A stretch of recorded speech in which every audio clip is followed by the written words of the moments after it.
શું તમે જાણો છો કે દર મહિને તમારા પગારમાંથી કપાતો પીએફ તમને લગભગ 7 લાખ રૂપિયા સુધીનો મફત વીમો આપી શકે છે? એક પણ રૂપિયો પ્રીમિયમ ભર્યા વિના લાઈફ ઇન્સ્યોરન્સ કવર કેવી રીતે મળે છે? નોકરી દરમિયાન અકાળ મૃત્યુ થાય તો પીએફ ધારકના પરિવારજનો વીમા માટે ક્લેમ કેવી રીતે કરી શકે? નમસ્કાર દર્શક મિત્રો, હું સાહિન ધ લોકસત્તા શોમાં આપનું સ્વાગત છે. દેશના કરોડો નોકરિયાત વર્ગ અને પગારદાર કર્મચારીઓ માટે એક અત્યંત મહત્વપૂર્ણ અને ફાયદાકારક સમાચાર સામે આવ્યા છે. જો તમારો પણ દર મહિને પગારમાંથી પીએફ એટલે કે પ્રોવિડન્ટ ફંડ કપાઈ રહ્યો છે તો તમારા માટે એક એવી ખાસ સરકારી સુવિધા ઉપલબ્ધ છે જેના વિશે આજે પણ દેશના મોટા ભાગના કર્મચારીઓ અજાણ છે. મીડિયા અહેવાલોમાંથી પ્રાપ્ત માહિતી અનુસાર સરકાર અને કર્મચારી ભવિષ્ય નિધિ સંગઠન એટલે કે ઈપીએફઓ દ્વારા પોતાના સભ્યોને એક પણ રૂપિયો વધારાનો ખર્ચ કર્યા વિના 7 લાખ રૂપિયા સુધીનું મફત લાઈફ ઇન્સ્યોરન્સ કવર આપવામાં આવે છે. સૌથી મહત્વની વાત એ છે કે આ વીમા માટે કર્મચારીએ પોતાની ખિસ્સામાંથી એક પણ રૂપિયાનું પ્રીમિયમ ભરવું પડતું નથી. આખરે શું છે આ યોજના? કર્મચારીના અકાળ મૃત્યુના કિસ્સામાં પરિવારને આ 7 લાખ રૂપિયાનો લાભ કેવી રીતે મળી શકે? ક્લેમ કરવાની સરળ પ્રક્રિયા શું છે અને કંપનીઓ પાસે આ અંગે કયો બીજો વિકલ્પ ઉપલબ્ધ છે? આપણે આ વિશે વિગતવાર વાત કરીશું. સામાન્ય રીતે લોકોનું એવું જ માનવું હોય છે કે પીએફ ખાતામાં માત્ર ભવિષ્યની બચત અને નિવૃત્તિ માટેના પૈસા જમા થાય છે. મીડિયા અહેવાલોમાંથી જાણવા મળેલ છે કે ઈપીએફઓ પોતાના તમામ સક્રિય સભ્યોને એમ્પ્લોઈઝ ડિપોઝિટ લિંક્ડ ઇન્સ્યોરન્સ એટલે કે EDLI સ્કીમ હેઠળ આ ખાસ વીમા સુવિધા પૂરી પાડે છે. આ યોજના નવી નથી, પરંતુ તેની શરૂઆત વર્ષ 1976માં કરવામાં આવી હતી. આ યોજનાનો મુખ્ય ઉદ્દેશ્ય પીએફ ખાતા ધારકો અને તેમના પરિવારને સામાજિક સુરક્ષા પૂરી પાડવાનો છે. આ ઇન્સ્યોરન્સ કવરની સૌથી મોટી વિશેષતા એ છે કે તેના માટે કર્મચારીના મૂળ પગારમાંથી એક પણ રૂપિયો કાપવામાં આવતો નથી. આ વીમા પોલિસીનું સમગ્ર પ્રીમિયમ કર્મચારીની કંપની એટલે કે નોકરીદાતા દ્વારા ચૂકવવામાં આવે છે. જે કંપનીમાં કર્મચારી કામ કરે છે તે કંપની કર્મચારીના બેઝિક પગાર અને મોંઘવારી ભથ્થા એટલે કે ડીએના 0.50% જેટલો હિસ્સો દર મહિને આ ઇન્સ્યોરન્સ સ્કીમમાં જમા કરાવે છે.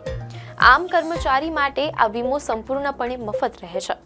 હવે સવાલ એ થાય કે આ યોજના હેઠળ પરિવારને કેટલા રૂપિયાની આર્થિક સહાય મળે છે અને તેની શરતો શું છે? તો મીડિયા અહેવાલોમાંથી જાણવા મળેલ છે કે કાયદા અનુસાર જો કોઈ પણ ઈપીએફઓ સભ્યનું નોકરી દરમિયાન કે સર્વિસમાં હોય ત્યારે અકાળ મૃત્યુ થાય છે તો તેના નોમિની અથવા કાનૂની વારસદારને આ વીમાની રકમ આપવામાં આવે છે.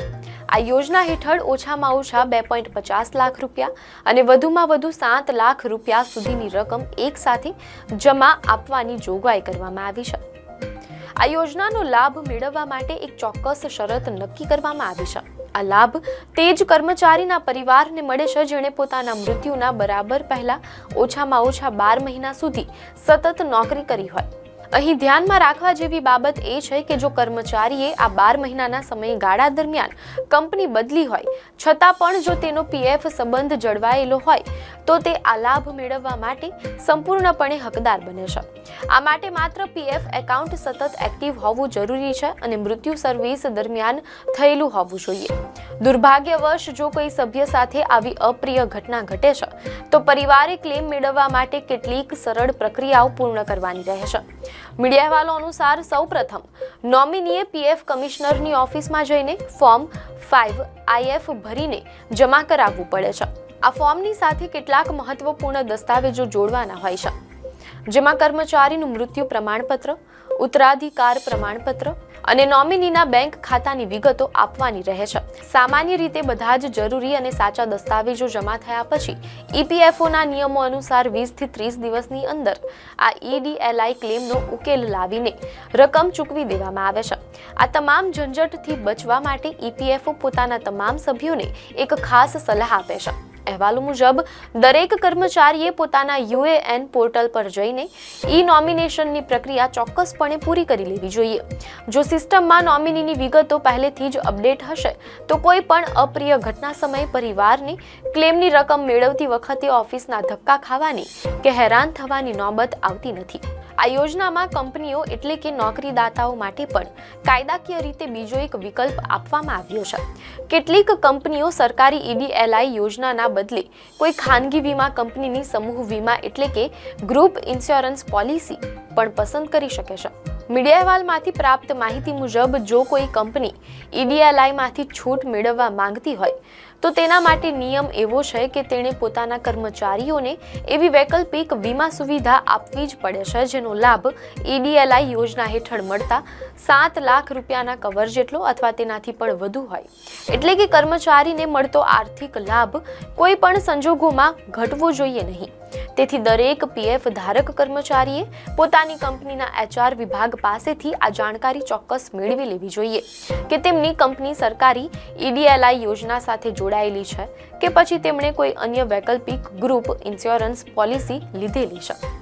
આમ સરકારી યોજના હેઠળ એક પણ રૂપિયો ચૂકવ્યા વગર મળતી આ સામાજિક સુરક્ષા તમારા પરિવાર માટે મુશ્કેલીના સમયે ખૂબ મોટો આશરો બની શકે છે. જો તમે હજુ સુધી તમારા PF એકાઉન્ટમાં નોમિનેશન પૂર્ણ નથી કર્યું તો આજે જ UN પોર્ટલ પર જઈને આ પ્રક્રિયા પૂર્ણ કરી લો, જેથી તમારા પછી તમારા પરિવારને કોઈ આર્થિક મુશ્કેલી કે સરકારી ઓફિસોના ચક્કર ન કાપવા પડે. આ અહેવાલમાં આપવામાં આવેલી માહિતી માત્ર સામાન્ય જાણકારી અને જાગૃતિ માટે છે. PF સંબંધિત નિયમો, EDLI સ્કીમ અને વીમાના દાવો એટલે કે ક્લેમ અંગેની તાજી અને સત્તાવાર માહિતી માટે કૃપા કરીને EPFOની સત્તાવાર વેબસાઇટની મુલાકાત લો અથવા તમારી કંપનીના HR વિભાગનો સંપર્ક કરો. આપને માહિતી સારી લાગી હોય તો વિડીયોને લાઇક અને શેર કરજો, ચેનલને સબસ્ક્રાઇબ કરજો.